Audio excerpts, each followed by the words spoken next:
할렐루야, 오늘도 좋은 날입니다. 요한복음 6장 14절에서 15절 말씀 묵상입니다. 오늘은 예수님의 기도 생활이라는 제목으로 말씀을 나누도록 하겠습니다. 오늘 본문은 예수님의 기도 생활을 보여줍니다.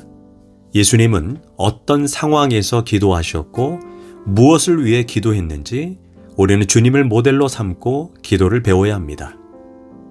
첫째, 예수님은 성공했을 때 기도했습니다. 오병이어 사건 이후에 예수님의 인기는 정점을 찍었고 사람들은 예수님을 억지로 붙들어 왕으로 삼으려고 했습니다.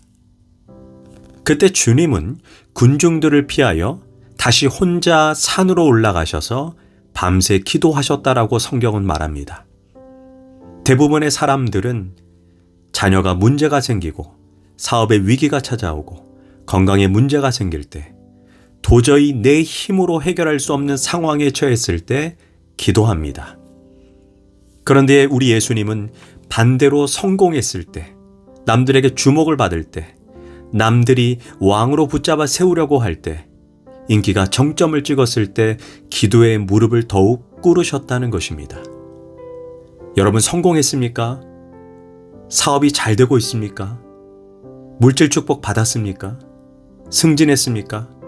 그렇다면 축배를 들고 주변 사람들과 파티를 하기 전에 먼저 기도의 자리로 나아가시길 바랍니다.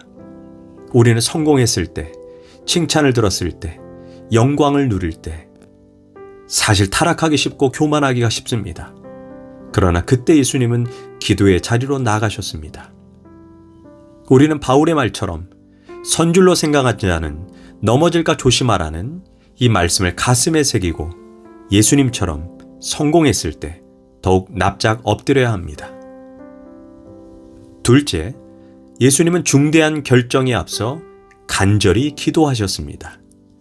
누가복음 6장 12절에 이때 예수께서 기도하러 산으로 가사 밤이 새도록 기도하시고 밝음에 12를 택하여 사도라 칭하셨으니 예수님은 12제자를 선택하는 그 중대한 사건 앞에 임의대로 인간적인 판단으로 제자를 선택한 것이 아닙니다. 밤새도록 기도하면서 하나님께 묻고 또 물었고 간절히 기도한 후에 제자들을 선택했습니다. 또한 마태복음 4장을 보면 예수님은 공생의 첫 사역을 시작하기에 앞서 먼저 40일간 금식하면서 기도했습니다. 우리는 중대한 결정을 하기에 앞서 먼저 하나님께 간절히 기도하고 시간을 두고 선택하고 결정하고 계십니까? 아니면 전문가의 조언이나 그것도 아니면 나의 인간적인 판단과 생각을 믿고 선택하고 결정하십니까? 우리는 인생의 크고 작은 문제 가운데 먼저 밤이 새도록 하나님과 교제한 후에 선택하신 예수님의 모습을 배워야 합니다. 우리는 교회에서 어떤 직분을 감당하기에 앞서, 어떤 사업을 시작하기에 앞서, 어떤 중대한 결정을 하기에 앞서, 젊은이들 같은 경우에는 결혼하기에 앞서 먼저 예수님처럼 기도에 무릎을 꿇어야 합니다.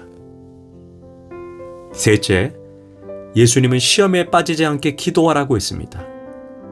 예수님은 베드로에게 시험에 빠지지 않게 기도하라고 명령했습니다. 그러면서 누가복음 22장 31절에서 시몬아 시몬아 보라 사탄이 너를 밀가부르듯 하려고 요구하였다라고 말합니다. 우리가 기억해야 하는 것은 주님은 믿음의 사람의 일생에 시험될 일이 전혀 없다고 말씀하시지 않았다라는 것입니다.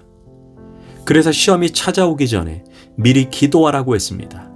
그리고 시험이 찾아왔다면 사탄에게 지지 말라고 말씀합니다. 교회에서 사람들이 가장 잘 사용하는 말 중에 하나가 나 시험에 들었다라는 말입니다. 목사에게 시험 들었다. 장로에게, 권사에게, 아무개에게 시험 들었다라고 말합니다. 그런데 시험 들었다라는 말은 예수님 말씀에 의하면 마귀에게 패배했다라는 말입니다. 우리는 마귀에게 지지 말아야 합니다. 예수님은 베드로에게 너가 나를 3번이나 부인할 것이다라고 말했습니다. 베드로는 호언장담하며 모든 사람이 배신할지라도 나는 절대로 배신하지 않겠다라고 고백했습니다. 그때 예수님이 하신 말씀이 시험에 빠지지 않게 기도하라 하였습니다. 그러나 베드로는 육신이 연약하여 예수님이 3번이나 깨웠지만 기도하기보다 밤새 졸았습니다. 결국 어떤 일이 발생했습니까? 나는 결코 시험에 빠지지 않겠다던 베드로는 시험에 들어 그것도 예수님 앞에서 3번이나 맹세하고 저주까지 하면서 부인했습니다. 반대로 시험에 들지 않기 위해 밤새 기도하셨던 예수님도 어쩌면 수제자의 배신 앞에 엄청난 상처를 받으셨을 것입니다. 히브리서 4장 15절에 예수님에 대해 이렇게 말합니다. 우리의 연약함을 동정하지 못하실 리가 아니오. 모든 일에 우리와 똑같이 시험을 받으시되 죄는 없으시니라. 이처럼 예수님도 시험이 없으셨던 것이 아닙니다. 기도로 그 시험을 극복하고 신앙의 힘으로 이겨냈다라고 히브리서 기자는 말하고 있습니다. 앞으로 교회 생활을 하다 보면 서로에게 시험 들 때가 많이 있습니다. 그러나 예수님도 미리 시험에 들지 않기 위해 기도하셨다면 우리도 하나님의 사명을 완수하기 위해 시험에 들지 않게 예수님처럼 미리미리 기도해야 할 것입니다. 넷째, 예수님은 바쁠수록 기도했습니다. 마가복음 1장 32절에서 34절은 예수님이 매우 바쁜 사역을 감당하셨다라고 말합니다.